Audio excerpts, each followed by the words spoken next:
Let the Epstein class fight the Epstein war.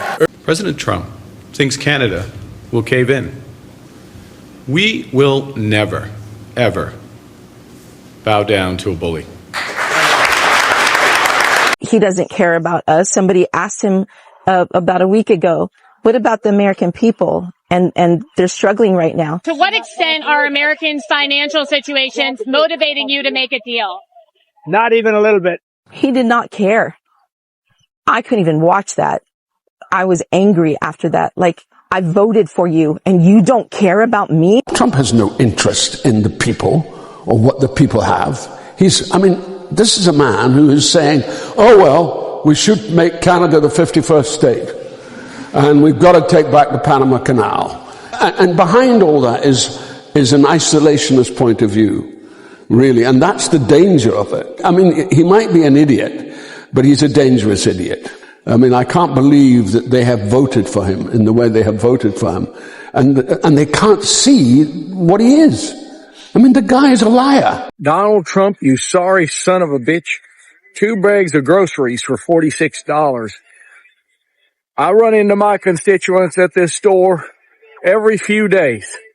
And they all complain about your bullshit economy, and rightly so. You have fucked the American people, and we deserve so much more than your piece of shit Trump economics. The only thing you've ever said true is what you said yesterday. You don't give a shit about what you've done to our pocketbooks, because you don't go to the grocery store, you piece of shit. You're worthless. You're worthless, and the American people deserve so much more than this garbage. And I hope that everybody that voted for you now fucking finally figures it out, that they got scammed. So Trump is now threatening our neighbors in Canada to delay the opening of the Gordie Howe International Bridge, a project that Canada financed after the U.S. refused to pay for it.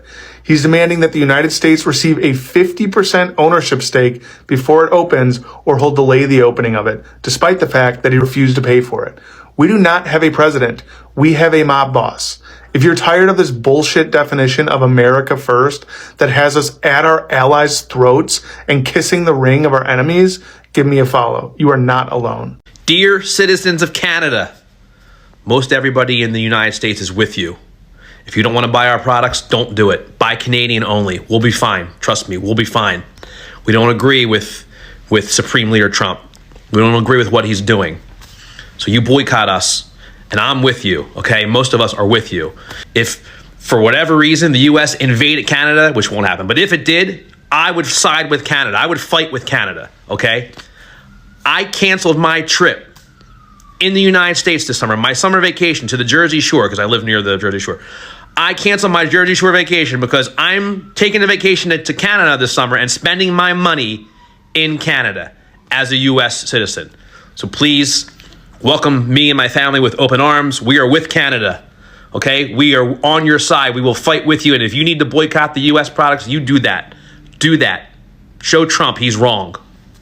No, I don't consider the Americans to be a reliable trade partner right now. Their president has chosen to betray America's best friend and closest ally. I'm saddened to say that because I love the American people, but there's no denying that there is a president right now who consistently betrays the Canadian people and shows that he has been unreliable to deal with. This is Canada.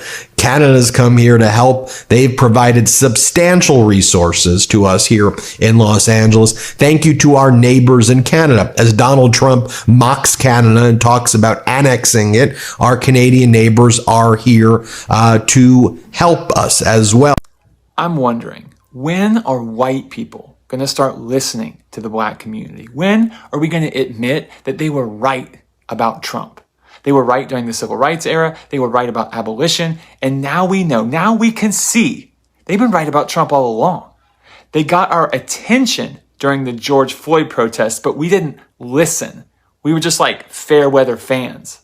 But if we could ever get behind this community, if we could ever draw from their wisdom and their knowledge of what America really is at the cellular level, because they've seen this all along, and there is so much we could learn if we would just humble ourselves and move out of the spotlight just for a moment and let them speak.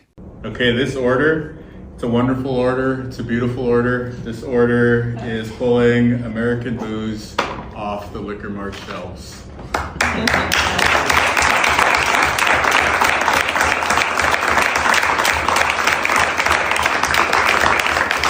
But hear me on this. I know that many Canadians, to many of them, the United States does not feel very welcoming right now. I get that, given the reckless and disrespectful rhetoric coming from our president. Hear me on this.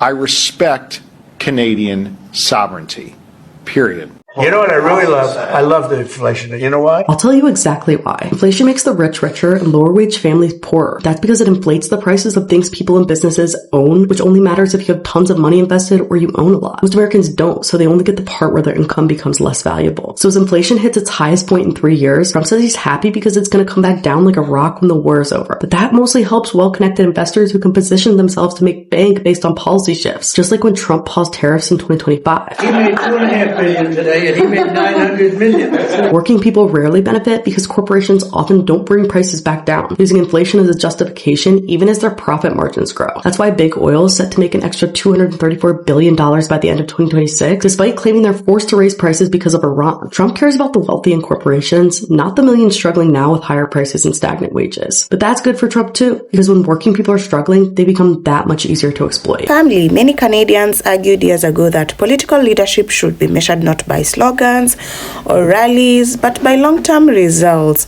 And so they want that attacking allies could damage relationships that took generations to build, but they also want that trade conflicts could create economic consequences for ordinary families, and they also want that the division might energize political supporters in the short term, but leave deeper scars on society over time. Now, today, some MAGA supporters are finding themselves revisiting those warnings with fresh eyes. That don't mean every Trump supporter has changed their views.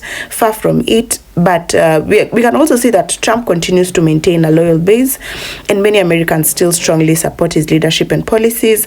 But what's really different now is that the conversation is no longer one-sided. Questions that were once dismissed are being openly discussed. Now, the reality is that politics often looks very different when campaign promises meet real-world consequences. It's easy to support dramatic changes when the costs seem distant or theoretical. It's much harder when those consequences begin affecting jobs, healthcare access, retirement plans, grocery bills, or even relationships with long outstanding allies. Now, what we're witnessing isn't necessarily a political conversation. It's something more human than that. People are reassessing assumptions. They're comparing expectations with outcomes. They're asking whether the choices they made produced the results they hoped for. And perhaps that's why Canada's earlier warnings are receiving renewal attention. Not because Canada was perfect, not because Canadians have all the answers, but because some of the concerns they raised years ago now seem harder to dismiss. And the bigger story here isn't really about Canada versus America. It's about accountability, family. It's about whether voters, regardless of political affiliation, are willing to evaluate leaders based on results rather than rhetoric. And it's about recognizing that patriotism doesn't require blind loyalty, and that questioning outcomes doesn't make someone a traitor to their cause. As more Americans grapple with rising costs, economic pressures, and political fatigue, the conversation may continue evolving. And some will double down on their beliefs, and others will reconsider them. But one thing is becoming increasingly clear, family. Many of the warnings that were once mocked are now being discussed with a seriousness that would have seemed impossible just a few years ago. And that may be the most surprising political development of all.